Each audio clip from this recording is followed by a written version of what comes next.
The Roughhouse Podcast proudly presents from their masterpiece collection, The History of SGW, the Southern Gentlemen of Wrestling. Welcome back to the Roughhouse Podcast. It is now time for SGW history. And before I get to that, I want to thank a couple of people. First off, Chris Like-a-Lot, thank you so much for the voice drops from Gail Kim that you got for the Roughhouse Podcast. You're welcome. Very nice. I appreciate that. I want to also thank a good friend of mine, Chris Logan/Malone, great comedian out of Baltimore. He got me the Earl Hebner shit, which is hilarious. Apparently my name is Jefferson, which is so funny. All right. Not sure if you heard it yet, Chris, but it's essentially, you're listening to the Roughhouse Podcast with Andy and Jefferson. Where am I? And that's, thank you so much, as well as getting me Christy Hem. So, Chris, we really appreciate that, buddy. A good fan and good friend of the Roughhouse Podcast. But now it is time, Chris, for a very dubious history segment here on the Roughhouse Podcast, SGW history segment. The night of 1,000 injuries. Oh boy. I'm excited to talk about this. I've heard you talk about this in the past, and I'm really looking forward to breaking it down now. Where do we even start with this thing? Where do we even begin? This was on just one of your standard SGW Saturday nights. It's down at the center, and I think they were 2 weeks removed from Comeuppance 84, if I'm not mistaken. So this was just kind of classic, just getting back into the swing of things, all right? You had a real nice headlining match that night. You had the King's Stable, you had the Russian Andrei Semenov, the Mountain, and the Sculpture Mitchell Gorgeous versus Grizzly Willie Wild, USA Adam Gray, and, who was it? Sparkling Bobby Fabulous, who they were just starting to force on us at the time. And guess who was the weak link in that chain? Sparkling Bobby. Anyways, first match of the night. This was, and before we get into the match, or all these matches for the night of 1,000 injuries, last night the UFC had just a disastrous evening. UFC 149 just came across as one of the biggest stink burgers in UFC history. Damn near every main card fight was a snooze fest. The undercard, though, didn't get aired, knockouts left and right. People getting their lights shut off in 7 seconds. And then by the time the main card came around, the fights were so dull, nothing but guys holding on to each other up against the cage, that the crowd was chanting, "We want refunds. This is bullshit. This is boring." Dana White was pitching a bitch afterwards like, "This is awful. This is one of the worst events I think we've ever done. I apologize." Wow. And the reason I bring that up is because much like Dana White, who is very, go company guy, Teddy Spry was never one to bash his own product. But at the end of this night, when he would usually do his meet and greet with fans and try and sell them photos of the auto bodies out front that he signed himself like a dickhead, he's across the street at the Gracie Spoon Diner, drowning his sorrows in Scotch brandy whiskey and pumpkin pie, refused to be interviewed. And here's why. The night was a total disaster. It was the night of 1,000 injuries, starting off with Whistlin' Danny Spicer versus Top Gun Billy Rocket. Now, Chris, you were a big fan of Top Gun Billy Rocket. He was kind of like a luchador of the day, kind of a zippy fella, moved around a lot. Yeah, he was all over the place. It was great. It was kind of revolutionary back then. Yeah, not a lot of people were doing that. Not a lot of people saw like that kind of, zipping around the ring. You had your guys. You had the Mexican Jose Taco that did it, all right? Whistlin' Danny Spicer did. You had the tag team of Kung Fu with Tonga Kenny Onaga and the Backflip Kid. Those guys moved around. But when guys move around, much like Sin Cara with Botchmania, people are going to get hurt. And bad things happen. Yeah, they do. Whistlin' Danny Spicer got 3 concussions during the match. In the same match. In the same match. That's not possible, but apparently it is. He thought he saw somebody in the crowd that he knew. Whistlin' Danny, undiagnosed ADHD at the time, turns to look, see for the schoolyard friend of his, catches a straight big boot to the forehead. Boom, quadrant 1, right in the forehead area, concussion 1.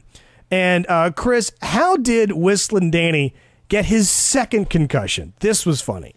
He had Top Gun Billy Rocket down on the mat, so he goes up to the top rope as he was accustomed to doing. Yep. Whistlin' Danny Spicer, full on 450.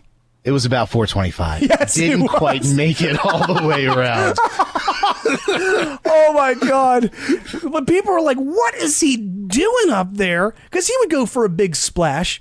But then he goes and does this massive extra arc and just blasts his face. I mean, Did not quite make it. Nope, you didn't quite get it done. So the 450 has just not the proper amount of degrees to it. Smacks his head on Top Gun Billy Rocket's pelvis bone, crack right side of his face.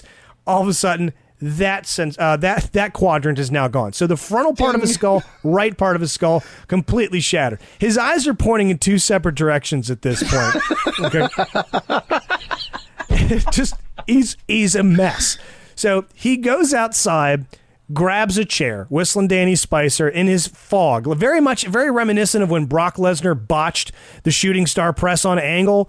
He's in fucking Never Land. He doesn't know where he's at. Top Gun Billy Rocket is holding his side. He's just had a man's skull smash into his pelvis, powdering the bone.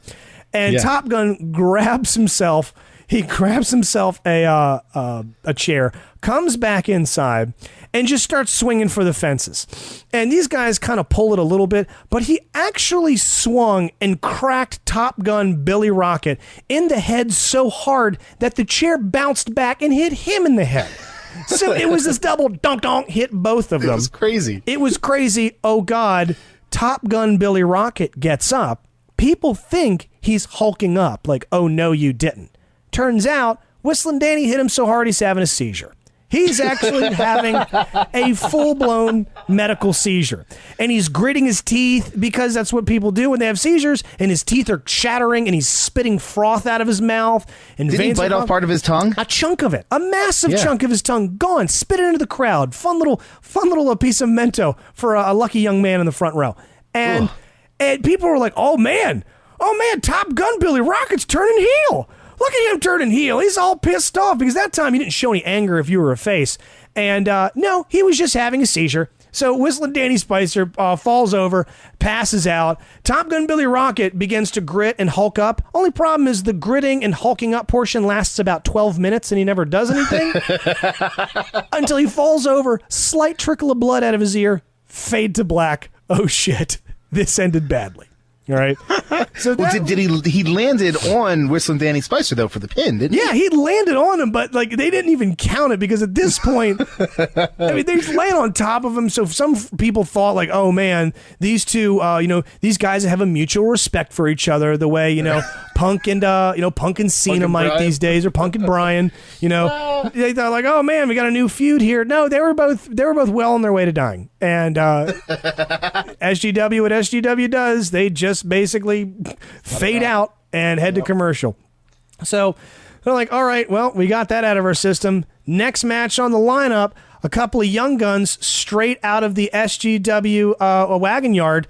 Able-bodied Alex Brillstein versus Barnyard Bobby Skeens. Oh, Barnyard. This went bad real quick. Alex Brillstein somehow snapped his pelvis walking up the ring steps, refused assistance, didn't tell anyone. Just decided to just keep rocking. It's like, oh, I can man up. I'm good. I'll manage. I've got aspirin backstage, low dose, 81 milligrams. I'll be fine. Somehow, by the grace of God, he snaps his pelvis. So he's like hobbling through the whole match like one of those catwalk runway models who can't quite get her balance on her heel. It's pathetic. Chunk of bone sticking out of his hip. Sticking out, yeah. It's gross. Protruding a little bit. It's gross. But you'd be like, oh man, that's horrible. It couldn't get any worse than that. Chris, what happened with Barnyard Bobby Skeens? Barnyard Bobby Skeens knocked up his wife a couple months ago, and he's in the middle of the match with able-bodied Alex Brillstein. And he looks out in the crowd, and his wife's water breaks in the crowd.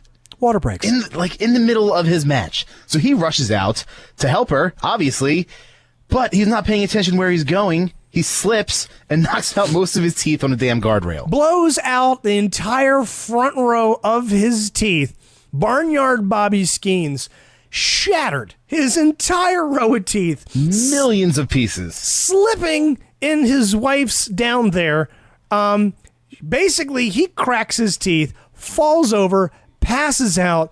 She rushes to the back where, if memory serves me correctly, Honest Jimmy Jacobs and I want to say the Fettuccine family help deliver the kid at the arena. So able-bodied Alex Brillstein is left in the ring, hobbling around like, what happened? Barnyard's completely out. There's teeth everywhere, and there's the hot stink of fresh birth in the room. Keep in mind, there was no AC. It was a hot, funky mess in there.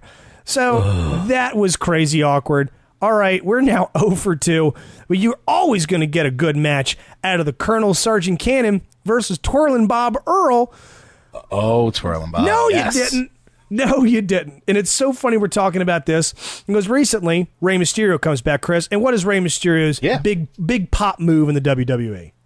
Oh, it's the 619. You know, when nobody ever lands on the second rope unless they're in a Rey Mysterio match. So you get set up for the 619, obviously. Exactly. Well, apparently Rey lifted that move from Twirling Bob Earl.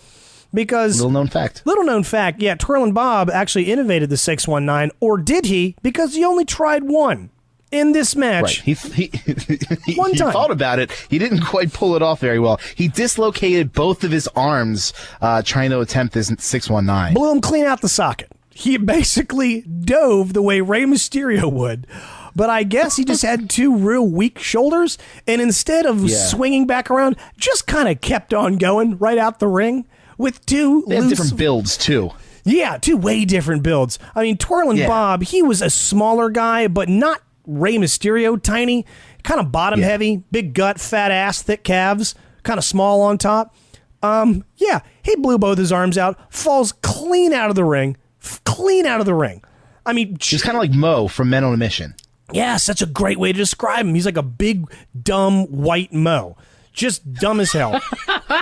Flies clean out, falls on the ground. He's got his arms all noodled up. They're all like, oh God, I can't feel my arms. They're out of the socket. Like wacky arm inflatable guy. They're all over the place. Yeah, you look. Damn it! I hit the mic. It's okay. No. You've only did it once. So he's on the ground. He's in pain. His arms are all rubbery, flipped upside down. And then the Colonel Sergeant Cannon, not a hardcore wrestler, but not one to stick inside of the ring. He's going to take his opponent out wherever he can. Dumb shit goes outside, sees Twirling Bob laying down there in complete agony, doesn't realize what has happened. So he's like, all right, I'm going to go for my patented howitzer leg drop finishing move. Yeah. Goes for his finishing move on the raw cement, gets some good height on it, lands, shatters his ass bone, shits his pants in the process.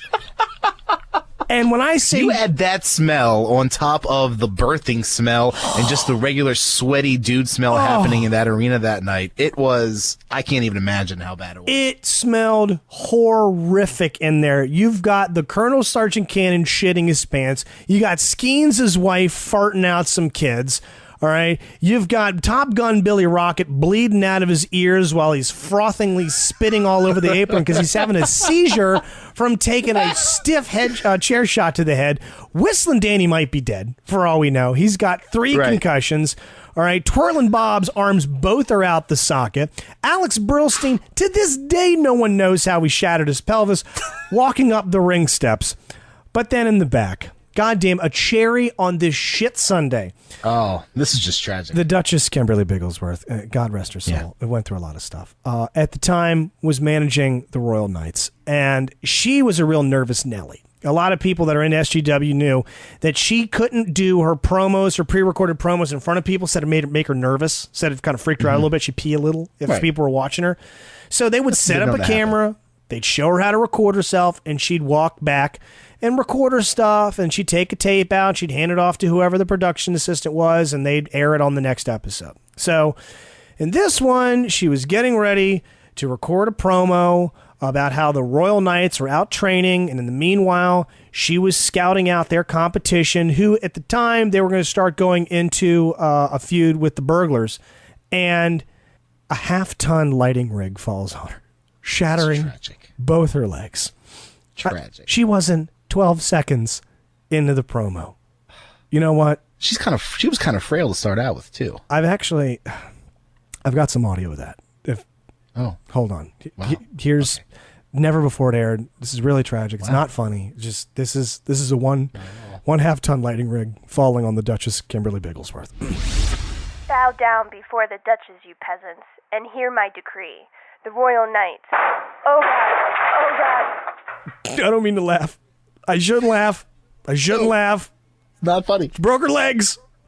See, even more tragic is that because she was alone, because she didn't like anybody watching her, she was back there for a week. A real 127 hours type situation where she had to eat her own outfit.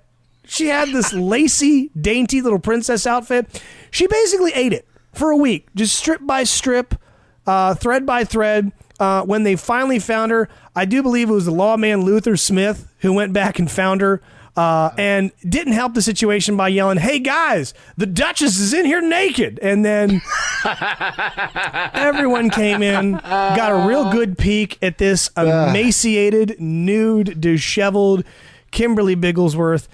Super tragic. She eventually learned to walk again with the aid of some really primitive leg bracers, very squeaky. But yeah, that's just another in the long line of tragic chapters in the life of the Duchess Kimberly Bigglesworth. God rest her soul. I still don't see She had a tough run. She had a real tough. I still don't get how she continues on after having 4 children die in an explosion, and of all things, a moon bounce explosion. Bounce explosion because someone had a cigarette, whatever. God, she was on that island for Such years. your responsibility. She was on the island for years. And whatever. I'll ramble on about her forever if I don't stop now.